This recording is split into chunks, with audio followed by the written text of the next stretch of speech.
Bienvenue sur l'allumeur de réverbère.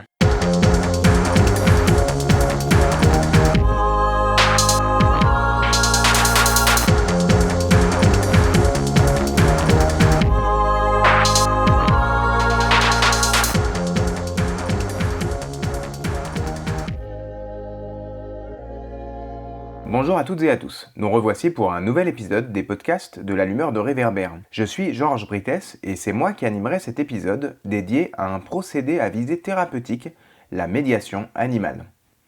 Adaptée à des publics divers, cette pratique, comme son nom l'indique, recourt à la présence d'un animal favorisant le lien, la relation à l'autre. L'animal est dans la plupart des cas un chien, mais aussi parfois des chevaux, avec l'équithérapie, des animaux de ferme ou des ânes. Elle se fait majoritairement à destination de publics accueillis en structure du handicap ou en EHPAD pour les personnes âgées, et plus rarement des prisons, des crèches ou encore des dispositifs de la protection de l'enfance.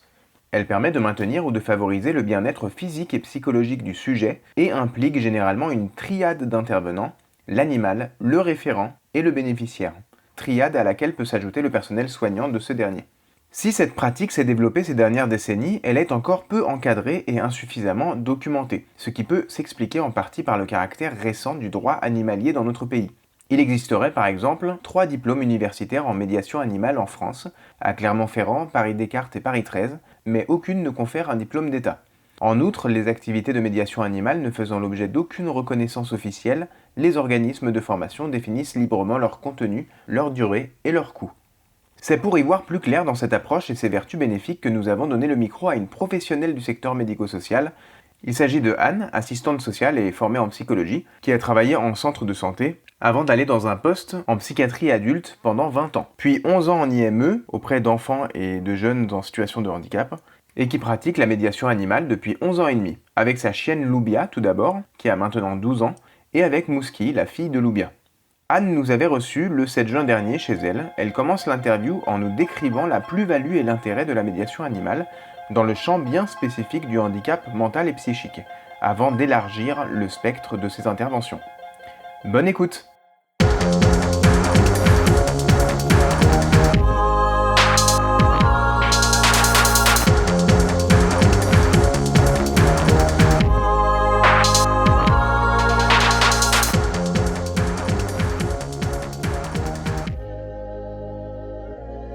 Alors, un chien visiteur, déjà c'est un chien qui visite, du coup qui rend visite. Bon, moi j'ai toujours travaillé dans le handicap, donc en psychiatrie adulte, en pédopsie, donc c'était important pour moi de continuer dans le handicap. Parce que j'ai vu aussi à l'IME les apports en fait de cette médiation. IME, tu peux expliquer? Institut médico-éducatif. Donc pour des enfants qui ne peuvent pas ou plus aller à l'école, qui sont dans des structures spécialisées, qui peuvent faire des apprentissages, mais en tout petits groupes. Parce qu'ils sont en situation de handicap, du coup. Ouais. De gros handicap, là où j'étais, ouais. Et du coup, le chien visiteur, déjà, il ne fait aucune différence. C'est-à-dire qu'il va regarder tout le monde de la même manière. Il y a une question de regard, en fait, dans le cas du handicap, et là, qu'on n'a pas avec le chien. Lui, il est content, il aborde tout le monde avec grand plaisir. On est des humains. Normalement, donc, on peut regarder, sourire, lui parler, caresser, donner des friandises. Donc, c'est parfait. Et en fait, chien visiteur, il va amener beaucoup de choses, déjà, de par son positionnement. Bon, ça, c'est quelque chose qu'on apprend aussi aux chiens. C'est-à-dire que le chien, quand je pars en médiation animale, je mets le harnais, en fait, chien visiteur, sur les chiennes. Et elles savent qu'elles sont, entre guillemets, mais quand même en travail. C'est-à-dire qu'elles sont plus chiens de compagnie. Par exemple, Mouski, qui peut courir dans tous les sens, qui va sauter sur sa mère comme un chiot en lui mordillant, alors qu'elle a 6 ans, en lui mordillant les oreilles, les pattes, elle lui tire les poils. Elle a son harnais, les chiennes, elles sont hyper calmes. De base, elles sont quand même assez calmes, mais quand même, là, c'est vraiment... Elles sont calmes, elles sont posées, elles vont être positionnées quasiment tout le temps au même endroit. On travaille beaucoup les repères. Dans le handicap, ça sera toujours la même pièce. On sera toujours disposé, en règle générale, de la même manière, en rond autour du chien, sauf pour les tout petits. En CAMS et en crèche, c'est un peu compliqué. En règle générale, elle est toujours devant moi ou à côté, couchée, souvent. Alors, après, c'est variable selon chaque structure. C'est-à-dire qu'elle va... Chien visiteur, il va être différent dans son positionnement et dans son apport selon les enfants, selon les structures, selon les groupes d'enfants. Par exemple, Loubia en CIF Pro, chez des grands, dont c'est section d'initiation professionnelle. Ça, ouais, c'est la suite de l'IME. Okay. C'est les grands qui vont apprendre des gestes professionnels dans un cadre adapté. Elle connaît les jeunes ok, ils sont en rond, mais Loubia, elle va tous aller les voir. Elle va tous aller les rencontrer, leur dire bonjour, elle bouge la queue, elle est super contente, eux aussi, en sachant que en même temps, on travaille beaucoup de choses. Donc, par exemple, les jeunes ne vont pas se mettre à crier en voyant Loubia. Ils vont dire « Oh là là, je suis trop contente de la voir, ma Loubia, je t'aime ». Mais voilà, ils savent qu'on apprend à parler doucement, on apprend à s'écouter. En fait, il y a énormément d'apprentissage. C'est pour le chien. Et ce qu'on va faire pour le chien, en fait, va nous servir ailleurs. Par exemple, on ne claque pas les portes quand on est en atelier Loubia. On rentre, on ferme la porte tout doucement. Mais après, dans les autres ateliers, en fait, on se rend compte que ça nous fait du bien aussi. Donc peut-être qu'on va faire pareil ailleurs, c'est quand même bien. C'est une bonne idée. On apprend à s'écouter, parce que si on fait trop de bruit, c'est compliqué pour les oreilles de Loubia. Si on parle trop fort ou si on bouge sa chaise tout le temps. Qu'est-ce que ça apporte, la médiation animale, par exemple? Les enfants, au départ, c'était surprenant pour moi. Il y a toute une série de consignes. On se lave les mains avant d'aller en atelier Loubia. Pourquoi? Pour pas lui apporter des microbes. Mais Loubia, elle doit être brossée avant d'arriver en structure. Parce qu'elle non plus, elle ne doit pas apporter des microbes. Même si elle a le droit d'aller dans toutes les structures sanitaires, médico-sociales et autres. On s'assoit, on ne fait pas trop de bruit, on parle doucement, on s'écoute. Et ce que disaient au départ les jeunes, qui m'avaient un petit peu impressionnée au départ, c'est qu'ils disaient, en fait, les premières consignes, quand on faisait un rappel des consignes, par exemple, quelqu'un est nouveau dans l'atelier, ou quelqu'un vient en observateur. Bon, observateur, on ne peut pas le faire dans tous les ateliers, mais bon, on rappelle les consignes. Les enfants, les premières consignes, c'était on tape pas Loubia, on lui tire pas la queue, on lui marche pas dessus. Mais en fait, oui, tout ce qui est leur violence, en fait, était contenu par le fait que c'était pour Loubia. Et ça a un apport énorme, quoi. Et ça a énormément aidé les jeunes, en fait. Donc moi, au départ, ce qui m'avait un peu surpris, je me disais, quand même, ils pensent pas d'abord à on s'écoute, on parle doucement. Non, c'était, voilà, tout ce qui était violent, bon, c'était des jeunes extrêmement violents, dans l'IME où j'étais. Voilà, ça ressortait, en fait, de cette manière. Donc tout ce qui pouvait faire de bien, de bon pour Loubia, en fait, au bout de plus ou moins de séances, ils peuvent l'intégrer en fait. Alors j'ai travaillé en IME, donc avec des 6-20 ans, des enfants qui avaient des troubles de l'autisme, déficience, troubles du comportement. Là j'ai quitté l'IME. Maintenant je travaille en CAMS, donc avec des petits 0-6 ans, tout type de pathologie, polyhandicap. Il y a beaucoup d'enfants autistes avec des troubles des interactions, des troubles du comportement, beaucoup de violence. Mais là par exemple on a un petit aussi qui est dans notre groupe, qui est quasiment aveugle, en fait, qui a un strabisme énorme, très très sévère, qui a des attelles aux pieds, qui est en très grande difficulté physique et du coup psychique. Et en fait, ça lui apporte énormément. Par exemple, cet enfant qui peut être en grande difficulté et, comme disent les collègues, ne rien faire. L'avantage de Mouski, c'est qu'elle est quand même assez grosse, un collet, donc quand même, on la voit. Il arrive à la situer quand même, et du coup, elle ne bouge pas. Elle ne fait pas peur, elle n'est pas dans du mouvement. Du coup, il peut arriver vers elle. Il a commencé à la toucher il y a 2 semaines. On a commencé à lui donner des friandises ensemble. Il peut la regarder. Alors, on accompagne avec des grandes photos. Nous, on parle de Mouski, on montre la photo de Mouski. On la met sur Mouski. Du coup, hop, il arrive vers elle. Il l'identifie comme ça. Ouais. Complètement. Par exemple, une petite au CAMS qui, elle, n'avait aucune intention. 3 ans. Et c'était le dernier recours. En fait, en CAMS, c'est vraiment les enfants du CAMS qui ne vont plus... ils sont sortants. Plus rien ne marche. On a un peu épuisé les autres. Donc Mouski, c'est le dernier recours. Bon, ça met un peu la pression, mais ça marche. Donc comme dit le médecin directeur, des fois on a l'impression que c'est un peu du miracle.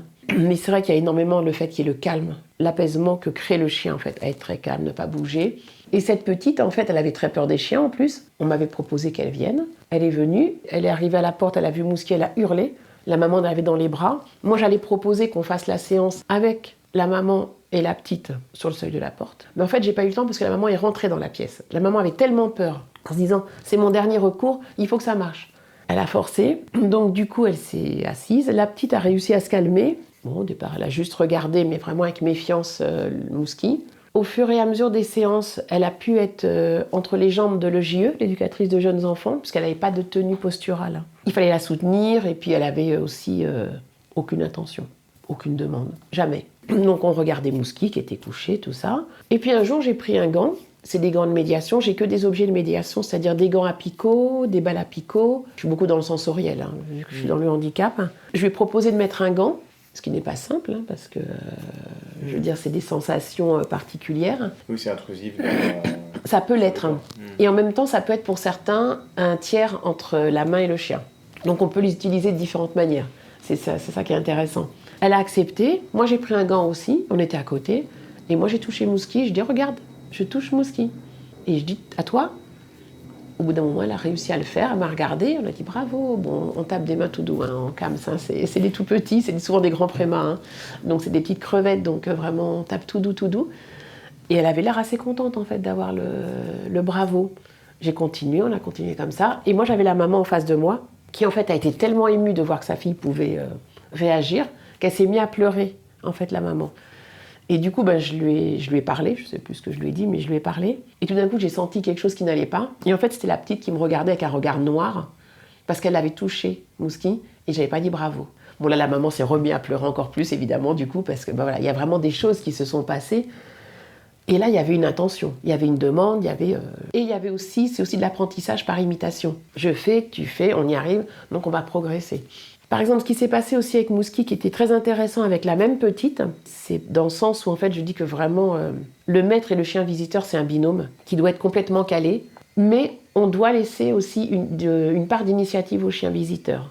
Après, si on sent que c'est pas le moment, moi je fais juste comme ça, ce petit claquement, même pas à peine de la langue, le chien s'arrête immédiatement. C'est pour ça qu'il faut un chien qui soit aussi très très bien dressé. C'est-à-dire que quand on s'arrête, c'est maintenant, c'est pas au bout de 3 pas. C'est pas possible. Avec le public avec lequel je travaille, même si elles sont très douces, quand on s'arrête, on s'arrête. Et en fait, ce qui s'est passé, c'est qu'elle était toujours dans les jambes de l'EJE, toujours. Et un jour, en fait, Mouski s'est levée. Et je me suis dit, tiens. Puis elle est restée debout et elle l'a regardée, elle est restée debout. Et en fait, la petite a regardé Mouski. Et en fait, elle a attrapé les poils. Et elle s'est levée comme un tout petit, un bébé qui commence à se lever, quoi. Bon, après, elle ne s'est pas levée comme un enfant se lèverait, hein. Bien sûr, elle n'avait pas du tout de muscles et de tonus, hein, dans les jambes. Après, le JE l'a accompagnée. Mais en tout cas, avec les bras, vraiment, elle a eu ce mouvement de se hisser et de se lever. Et c'est vrai qu'après, à chaque fois, avec Mouski, elle pouvait être debout. Donc ça, c'est quelque chose que la mère n'avait jamais eu, quoi. Et ça, elle y a assisté, la mère? Elle était là.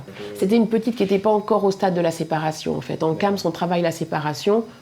Les enfants peuvent se séparer, ok. Ils peuvent pas, les parents sont là et on va le travailler. Ça a dû l'émouvoir, la mère, de voir ça. Ouais, énormément. Là, on l'a perdue, elle était vraiment en larmes. Après, il y a des parents qui ne peuvent pas se séparer en CAMS. Et on travaille aussi tranquillement la séparation. Donc, je travaille en CAMS, avec les 0-6 ans. Je travaille à la CIF Pro, 14-22 ans. Pareil, des jeunes qui ont des troubles autistiques, des troubles du comportement, troubles des interactions, violences, etc. Donc là, c'est des grands. Je travaille en foyer pour enfants placés. Là, c'est des 3-9 ans. Je suis dans le groupe des petits. Il peut y avoir des enfants qui ont un handicap, mais pas obligatoirement. Donc c'est autre chose, c'est une autre forme de travail. C'est d'autres questions, parce qu'il y a des questions.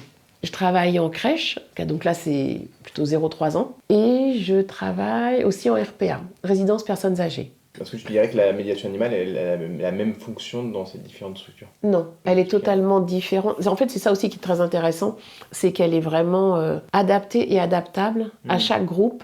Et même dans une même structure, on va être différent, on va travailler différemment selon les groupes qu'on a. Par exemple, en résidence personnes âgées, je veux beaucoup travailler la mémoire, les consignes qui vont avec la mémorisation, la mobilité. J'ai beaucoup de personnes âgées qui vont arriver en me disant « là, j'ai hyper mal au dos aujourd'hui, ou je me sens pas bien ».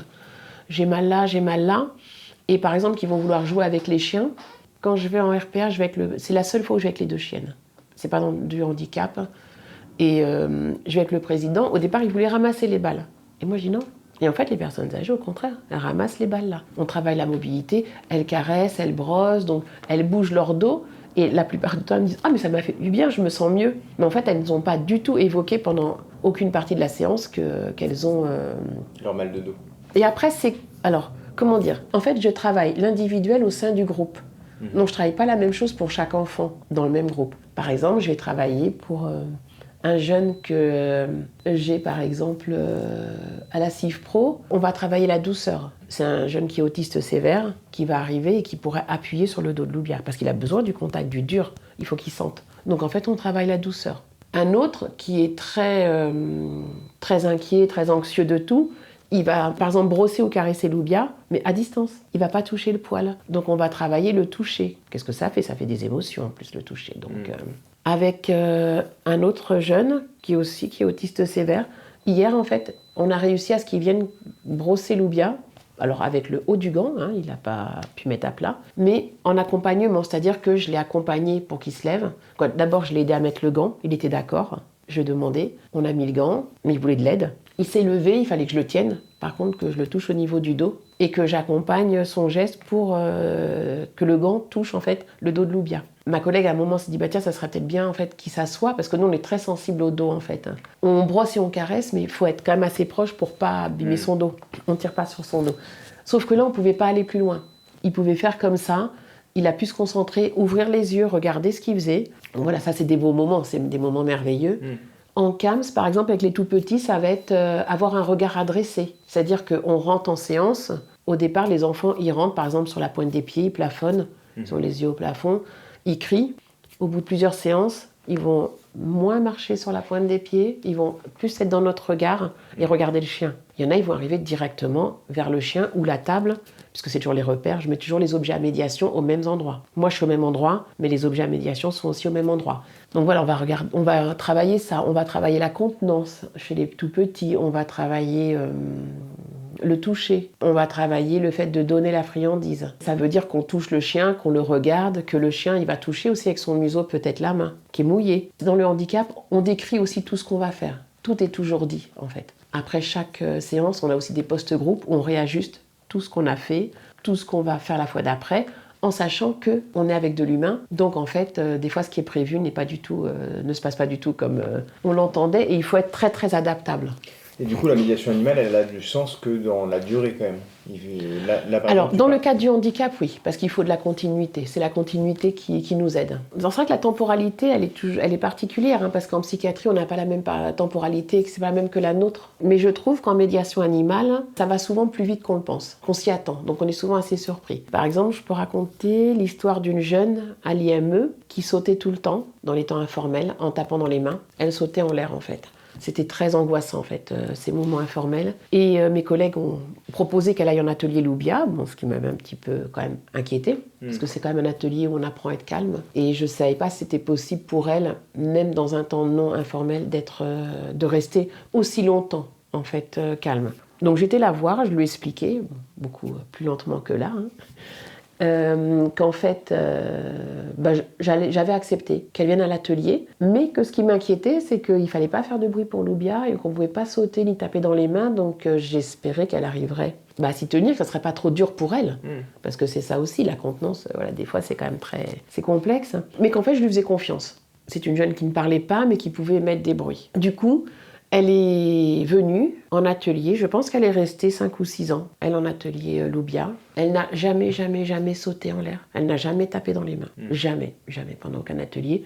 Après elle sortait, elle sautait, et elle tapait dans les mains. Oui, elle se contenait.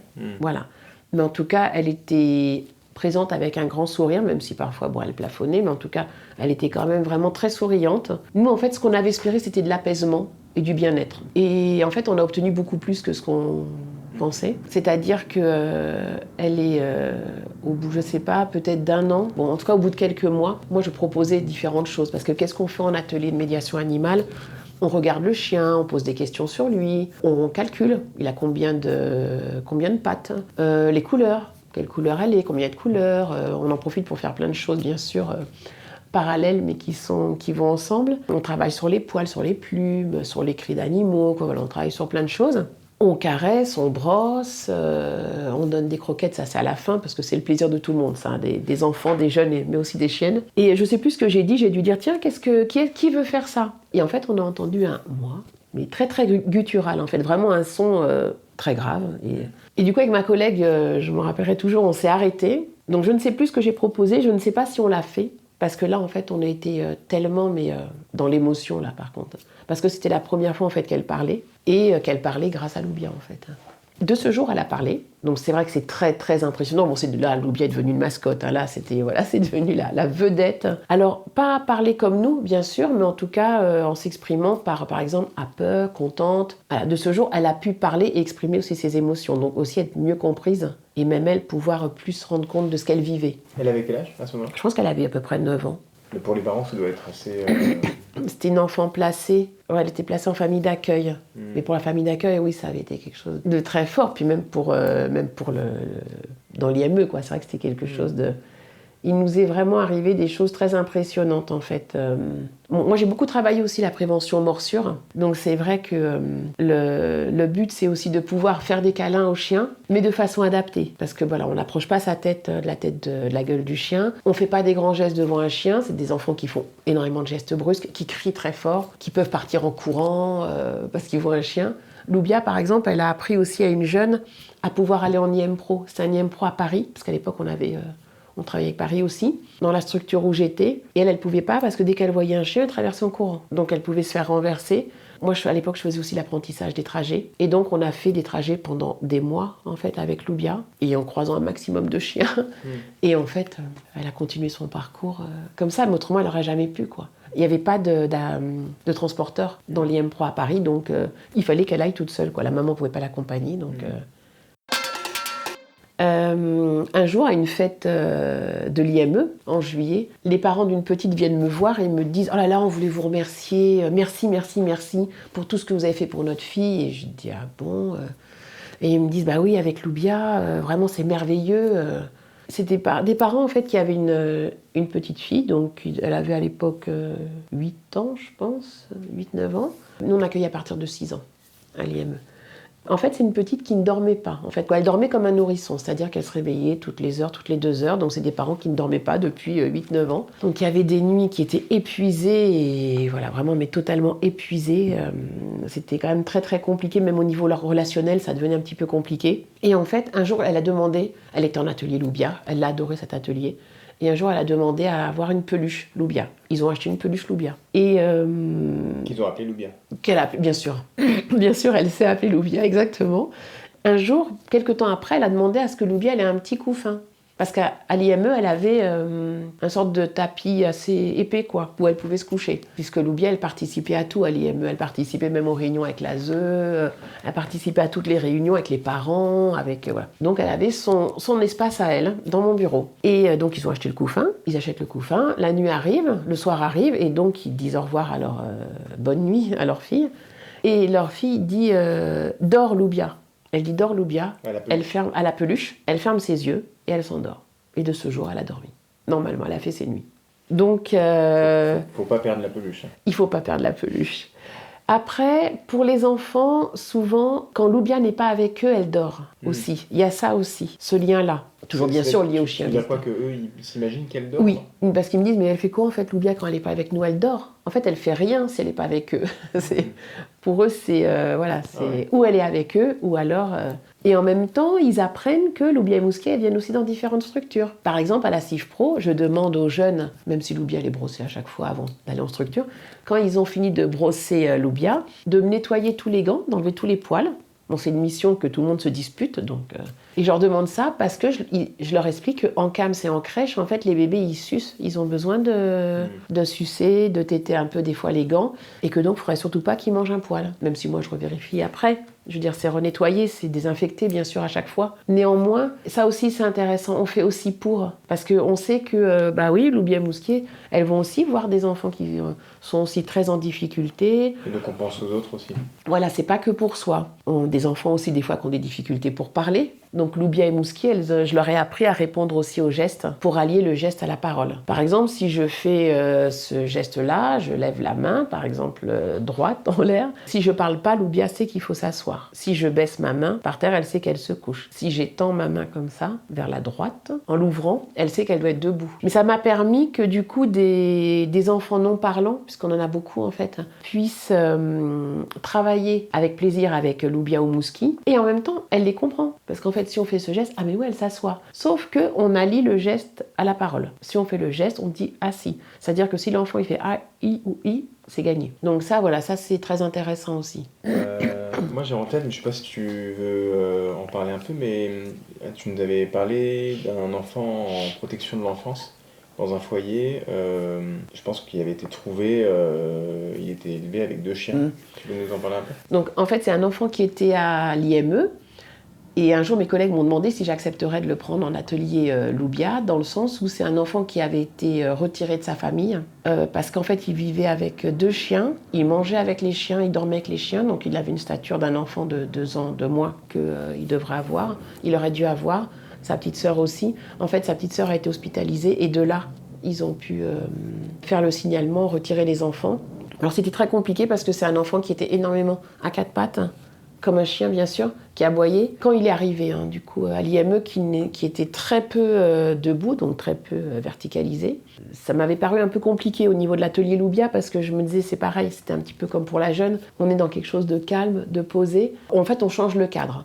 Mais en fait, la médiation animale, on doit être capable de s'adapter. Donc je me suis dit, bon, j'accepte. Pareil, j'ai expliqué à l'enfant ce que j'en pensais, que je lui faisais confiance, que je savais que ça allait être compliqué pour lui, mais aussi compliqué pour Loubia aussi, puis peut-être pour les autres. Parce que du coup, tant qu'il ne serait pas assis, ça serait plus compliqué. Mais qu'en tout cas, il avait sa place. Moi, j'ai toujours installé sa chaise à côté de la mienne. Elle était vide parce que du coup, il circulait, il déambulait du coup donc à quatre pattes dans l'atelier, ce qui a été entendu et accepté et compris par les autres jeunes. Parce que c'est aussi ça, la médiation animale, on travaille aussi la tolérance, la différence. On a tous des difficultés, on a tous des handicaps ou des problèmes, mais différents. Donc du coup, en fait, on va essayer de s'entraider plutôt d'ailleurs. Donc c'est vrai que c'était du coup un autre atelier où il circulait beaucoup. Loubia aussi au départ était un petit peu surprise de le voir. Puis bon, je lui dis que c'était comme ça. C'est comme ça, c'est bien. Si on dit c'est bien, Loubia dit ok, donc tout va bien. Et toi, de manière répétitive, à chaque début de séance, tu lui disais il y a ta place qui est là, etc. T'as vu, j'ai mis ta chaise à côté de moi. Dès que tu sens que tu pourras, en tout cas, tu peux venir t'asseoir. Moi, en tout cas, je t'attends. J'avais créé des lutins avec des photos des enfants avec Loubia, tout ça.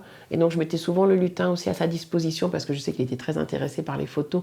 Et il adorait Loubia, mais vraiment, il adorait Loubia. Et il verbalisait pas, il oralisait pas, mais vous saviez qu'il comprenait. Vous aviez une idée. Il parlait un petit peu, mais peu quand même. À l'époque, c'était quand même moins compréhensible. Vous saviez qu'il comprenait ce que vous lui disiez. Oui, il comprenait, oui. Et puis bon, parler lentement, reformuler.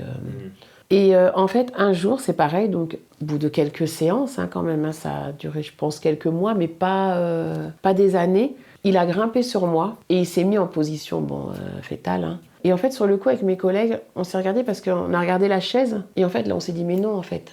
Même s'il n'est pas sur la chaise, en fait, on s'en moque. Parce que notre but, c'était qu'il arrive sur la chaise et qu'il soit apaisé, qu'il soit posé. Mais en fait, là, il était apaisé et posé. Bon. En même temps, il poussait aussi des petits cris. En fait, il poussait beaucoup des petits cris de nourrisson, en fait.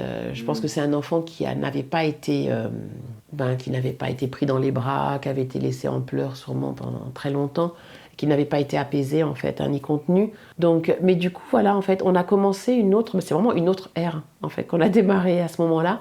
Parce que il a commencé à pouvoir se poser un certain temps. Ensuite, il a réussi à aller sur sa chaise, même s'il n'arrivait pas à être tout le temps. Il a réussi à se verticaliser. Ça l'a énormément aidé. Après, on ne va pas dire que c'est la médiation animale qui fait tout. Mais en tout cas, elle oriente et elle accentue et elle accélère aussi pas mal de capacités, je trouve, que les personnes ont en elles. Après, il a quand même réussi à tenir un petit peu, pas longtemps, mais à table.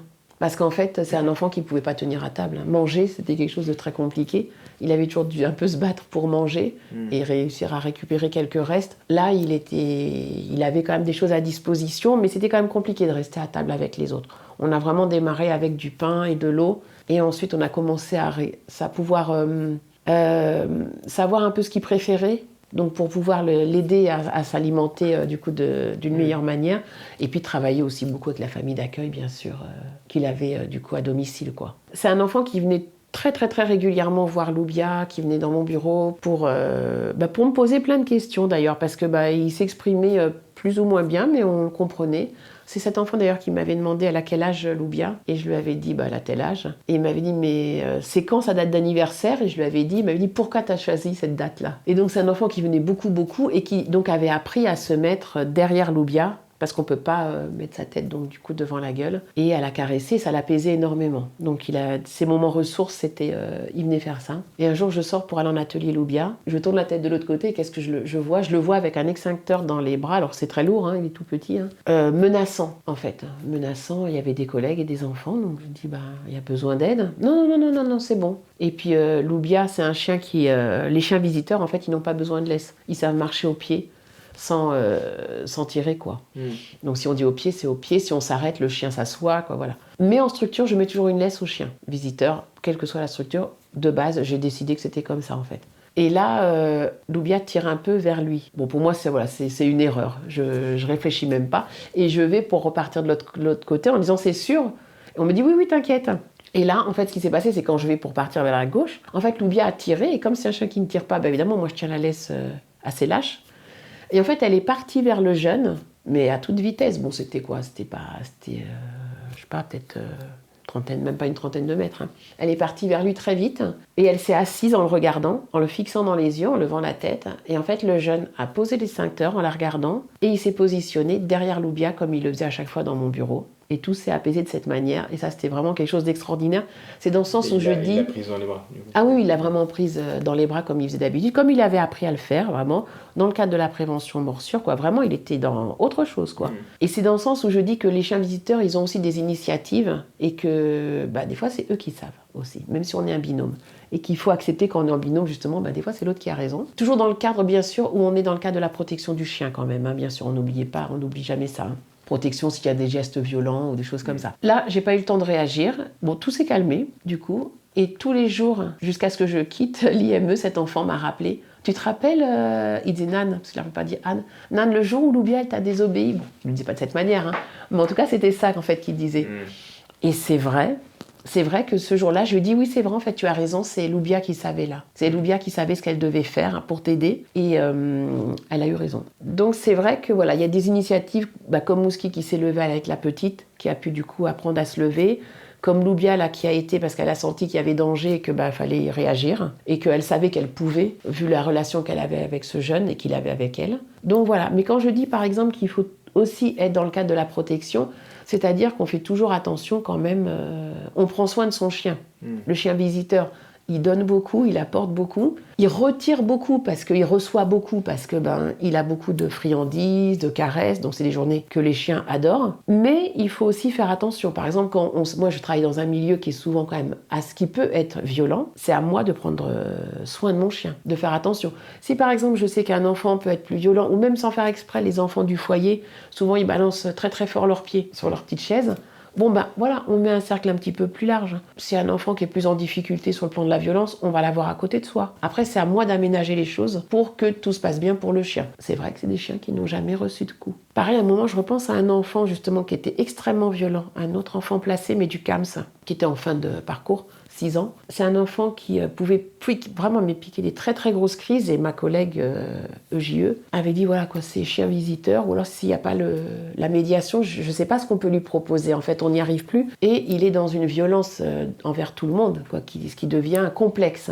On ne sait pas comment le soulager, l'aider. On a travaillé avec Mouski. C'est vraiment un enfant qui a pu avoir le regard qui commençait à se poser au bout de quelques séances sur Mouski, qui a pu l'approcher. Et une fois, mais c'était vraiment la récompense ultime, parce qu'il avait toujours des choses en main, des petits Playmobil, des petites choses dans ses 2 mains, pour vraiment, il les tenait bien serrés. Et une fois, en fait, qu'il a pu les mettre sur le dos de Mouski. En fait, il lui a proposé vraiment ses jeux. Donc voilà, on arrive à avoir des moments d'apaisement, des fois vraiment, c'est la base quand même, hein.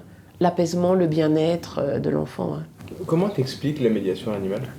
Je pense que c'est peut-être pas tous les animaux. Je pense que c'est pas tous les chiens. Je pense que c'est des chiens qui sont très calmes, très réceptifs, qui sont dans cette dimension-là quand même. Je pense que j'aurais pas pu le faire avec n'importe quel chien. J'ai pu le faire avec Loubia. Mouski, au départ, je me pensais que je le ferais pas avec elle. Parce qu'elle avait un côté un peu très faux-folle, on s'amuse toujours, on est toujours dans le jeu. Et donc je pensais que ça marcherait pas. Et en fait, la première fois qu'elle a eu le harnais, qu'elle s'est fait caresser, elle m'a regardée, je dis « Ah, c'est bien !» Et en fait, c'était parti, quoi. C'est vraiment aussi l'histoire d'une relation forte entre le maître et le chien, ou de l'animal, hein, parce qu'il y a de la médiation animale avec d'autres animaux qui sont merveilleuses, hein, quand je vois avec les chevaux, ou d'autres animaux. Mais moi, en tout cas, ce que je fais, je sais que j'ai une relation particulière avec ces 2 chiens-là. Je pense que je l'aurais pas avec d'autres chiens. Est-ce que tu peux nous dire en quelques mots comment se passent les séparations à la fin des séances ? Alors, ça dépend des structures. Par exemple, au CAMS, on a créé une chanson du bonjour. On a besoin de beaucoup de rituels et de repères au CAMS.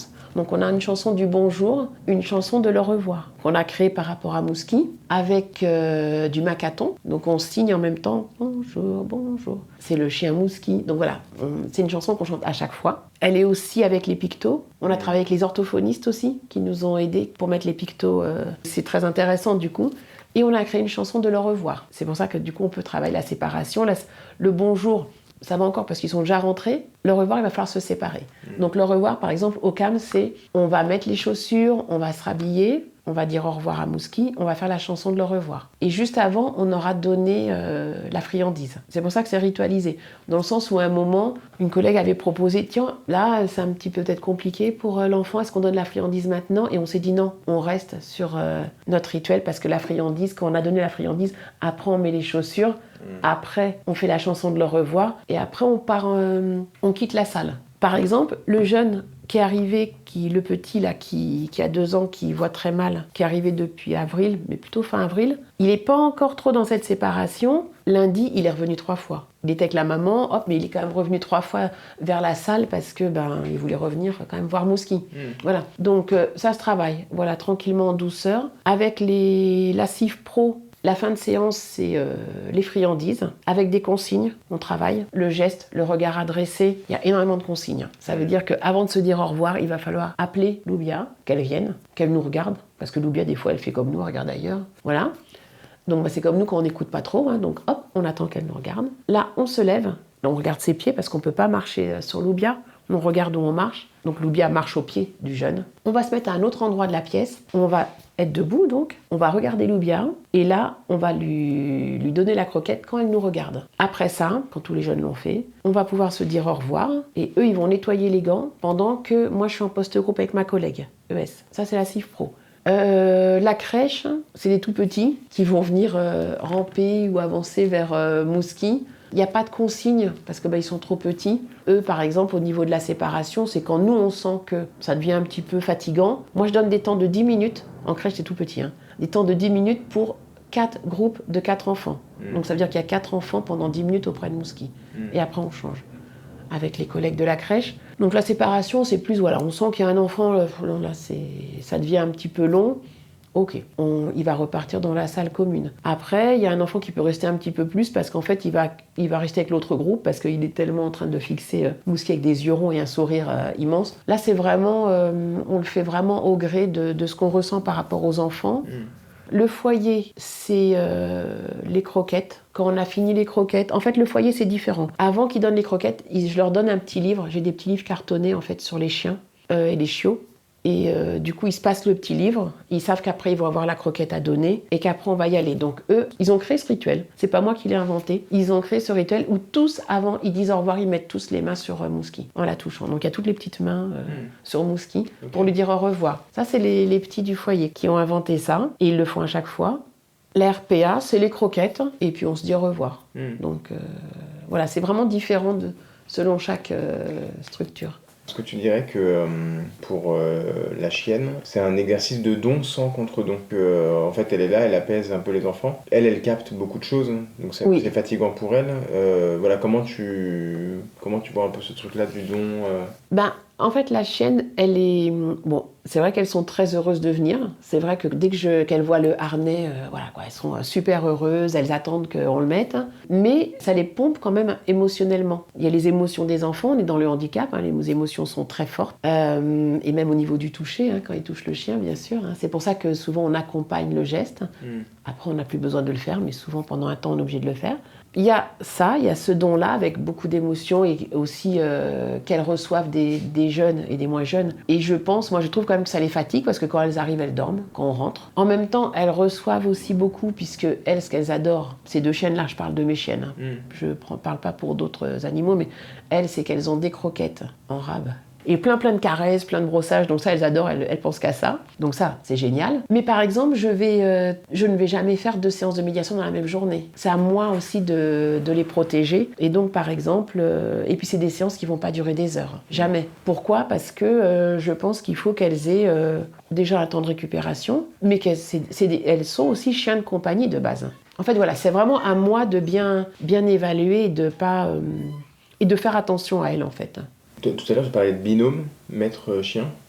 Toi, comment tu décrirais ta place ? En fait, le chien, il est calé sur moi. C'est-à-dire que, en même temps, j'ai appris avec mes chiennes, surtout avec Loubia. Donc, Loubia, comme certains disent, c'est vraiment ton binôme animal. Donc c'est vrai que j'ai appris avec elle donc à travailler comme ça, dans le sens où elle est totalement calée sur moi. Elle sait ce que j'attends d'elle en fait. Elle sait ce que j'attends d'elle, mais elle sait qu'elle a le droit à des initiatives et que si je pense qu'elle se trompe, c'est ce que j'ai dit tout à l'heure, je vais faire le petit et elle va s'arrêter. Mais elles savent, j'ai pas besoin de leur dire où elles doivent se coucher, j'ai pas besoin de leur dire qu'il faut s'asseoir. Les enfants souvent, par exemple au foyer, racontent l'histoire des petits livres à Mouski, ils vont lui montrer. Mouski, elle va venir sentir le livre et regarder le jeune. Elle n'a pas besoin de me regarder, parce qu'elle sait que si je dis rien, c'est que... En fait, c'est des jeunes avec qui j'ai quasiment pas besoin de parler, en fait. Par exemple, si je pars, j'ai pas besoin de leur dire je reviens. Elles savent que je vais revenir et qu'elles doivent rester dans l'attitude qu'elles ont, quoi. Après, je dis si je pars, bien sûr, c'est pas dans le cadre de la médiation animale, Oui. mais c'est pour dire qu'elles sont totalement calées sur moi. Donc pour moi, c'est ça le binôme. C'est le chien qui est calé sur moi, mais je sais que je peux lui laisser quand même de l'initiative. C'est pas moi la toute puissante qui sait tout. Elle est chien visiteur. C'est elle aussi qui a réussi l'examen. Souvent, les juges qui nous font passer l'examen disent souvent les erreurs viennent des maîtres. Elles viennent pas des chiens. Et alors là, tu parles d'examen. Est-ce que tu peux nous dire deux mots sur... est-ce qu'il y a beaucoup d'autres chiens visiteurs comment, du coup, il y a une forme d'agrément qu'il faut avoir avec une batterie de tests. Qu'en fait, ce qu'on m'avait dit, alors je ne sais pas si c'est vrai, mais c'est la première chienne arrivée en IME, Loubia. Chien visiteur, Loubia, ouais, donc il y a 11 ans, en 2013. C'est ce que m'avait dit en tout cas le juge. Donc j'étais restée là-dessus.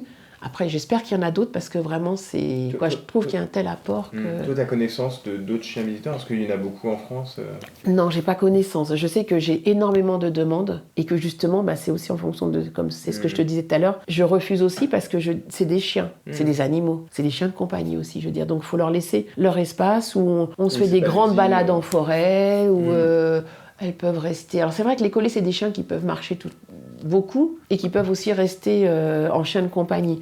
Moi, je pense que voilà, ils ont le droit à avoir du temps de repos, comme du temps de balade, du temps de jeu avec eux, du temps de caresse avec nous. C'est des chiennes qui doivent savoir, au niveau des tests, pour répondre à ta question, marcher à côté de quelqu'un qui est en déambulateur, en fauteuil roulant guidé par la personne en fauteuil roulant guidé par une autre personne qui tire le fauteuil roulant. C'est des personnes qui doivent savoir marcher. Quelqu'un qui est en béquille, qui fait tomber ses béquilles par terre. Il ne faut pas que le chien parte en courant quand la béquille tombe. Doit rester assis, il attend. C'est des chiens qui sont habitués à des cris, à des grands mouvements, à du bruit. Il y a beaucoup de choses qui partent, qui cassent, qui peuvent tomber en structure spécialisée. C'est des chiens qui doivent être habitués aussi et aimer les caresses, même si elles sont maladroites. C'est-à-dire, quand je dis caresse maladroite, c'est caresse un petit peu trop appuyée, caresse des fois peut-être un peu légère, où du coup ils sentent rien. Ils disent tiens, je voulais être caressé, je ne suis pas caressée. J'ai des gants donc, qui sont des gants à picot, mais qui sont des gants de plusieurs formes, aussi plusieurs couleurs, mais aussi parce que par exemple, à l'IME, il y avait des différentes pathologies, dont un jeune qui avait des mains qui étaient déformées, du coup qui pouvait accéder aux gants et donc qui pouvait caresser, ou brosser. C'est-à-dire que tout le monde peut accomplir le geste, quel qu'il soit fait, quelle que soit la manière dont il est fait. Voilà, c'est des chiennes en fait qui vont pas se retourner si c'est un petit peu à rebrousse-poil. Par exemple, parce que l'enfant s'est trompé. Elles sont super contentes, on les caresse, elles sont super contentes. Donc c'est vraiment des chiennes qui ont vraiment une énorme batterie de tests et qui doivent être, tout être bon à 100%. Quoi. C'est des chiennes, si on les prend, par exemple dans les bras, pour les monter sur le lit de quelqu'un qui est à l'hôpital, elles doivent pouvoir accepter d'être prises dans les bras et de ne pas se dire, y a des chiennes au niveau des tests avec les juges, il y a des chiens qui sont retournés pour mordre, qui n'ont pas accepté. Donc voilà, tous les chiens ne peuvent pas être chiens visiteurs. Et qui fait faire les tests? C'est une association? Moi, c'était par l'ACNEAC. C'est la Commission nationale d'éducation et d'activité cynophile. Okay. C'est eux qui délivrent le diplôme chien visiteur. Moi, c'est par eux que je suis passée parce que pour moi, c'était quelque chose de cadré. Et du coup, le juge, il y a un ou deux juges, ils font partie de... C'est eux qui sont dans la commission, qui vont créer donc les stages et qui donc vont valider ou non. Mais c'est pas auprès d'eux que tu dois retourner chaque semaine? Non, moi c'est au club canin, où en fait elle va aller en club avec d'autres chiens qui sont pas chiens visiteurs, puisque c'est les deux seules chiennes visiteurs du club où je suis. D'accord. Mais le club va valider aussi. Parce qu'en fait le diplôme chien visiteur, tu l'as. elles ont aussi un autre diplôme qui est un diplôme, le CAESC ou le XO, qui est un diplôme de sociabilité. Mais ça on l'a. Par contre, si les chiennes ne viennent plus au club canin, à la limite, bon, ça c'est des chiennes hyper douces. Qu'est-ce qu'elles vont faire si elles sont plus dressées? Elles vont répondre plus lentement aux ordres. D'autres chiens, on ne sait pas. Donc en fait, le club doit avoir un œil quand même, parce que le chien vient tout le temps, qu'il est toujours quand même en dressage. Ça, c'est remis en cause tous les ans. Et la fiche vétérinaire recto verso, ça remet aussi en cause le diplôme tous les ans. Si on l'a pas, on peut pas aller en structure. Donc voilà, c'est pour ça que moi j'aimais bien, parce que je trouve que c'est bien cadré. Il y a une évaluation aussi qui est faite de ce que tu fais toi. C'est intéressant aussi, c'est pas, on n'est pas dans quelque chose où on sait obligatoirement tout faire, donc c'est intéressant aussi d'avoir des personnes qui nous disent tiens là, tu pourrais plutôt faire comme ci, ou tiens ton chien il réagit à ça, tu peux peut-être en profiter dans du renforcement positif, quoi, voilà, c'est...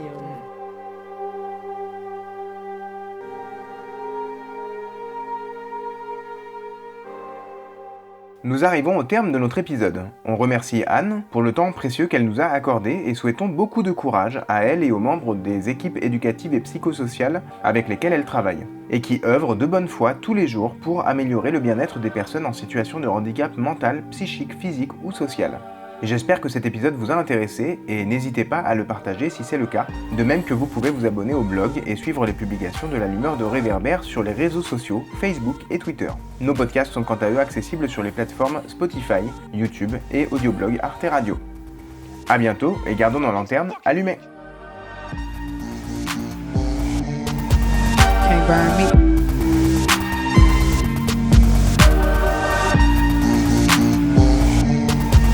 Can't burn me.